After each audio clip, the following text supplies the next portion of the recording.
ഒരിക്കൽ പ്രവാചകർ മുഹമ്മദ് നബി കൂട്ടുകാരോടൊപ്പം യാത്ര ചെയ്യുകയാണ്. ഒരു മലഞ്ചെരുവിലെത്തിയപ്പോൾ അവർ വിശ്രമിക്കാനിറങ്ങി. അവിടെ തണൽ മരങ്ങളുണ്ട്. അവർക്ക് വിശക്കാൻ തുടങ്ങി. ഭക്ഷണമുണ്ടാക്കണം. ഒരാൾ ഒരു ആടിനെ കൊണ്ടുവന്നു. ആ ആടിനെ അറുത്ത് ചുട്ടെടുക്കണം. ഒരാൾ പറഞ്ഞു, ഞാനിതിനെ അറുക്കാം. മറ്റൊരാൾ പറഞ്ഞു, ഞാനിതിന്റെ തൊലിയുരിയാം. വേറൊരാൾ പറഞ്ഞു, ഞാനിതിനെ കുറച്ച് കഷ്ണങ്ങളാക്കാം. ഞാൻ ഇതിന്റെ മാംസം ചുട്ടുതരാം എന്ന് മറ്റൊരാൾ. അപ്പോൾ തിരുനബി പറഞ്ഞു, ചുട്ടെടുക്കാൻ വിറക് വേണമല്ലോ, ഞാൻ ആവശ്യമായ വിറക് ശേഖരിച്ചു കൊണ്ടുവരാം.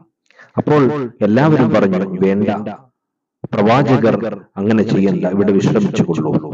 അപ്പോൾ മഹാനായ തിരുനബി പറഞ്ഞു, ഞാനും നിങ്ങളിൽപ്പെട്ടവൻ തന്നെയാണ്. നിങ്ങളുടെ പ്രവർത്തനത്തിൽ ഞാനും ഭാഗവാക്കാകുന്നു. അങ്ങനെ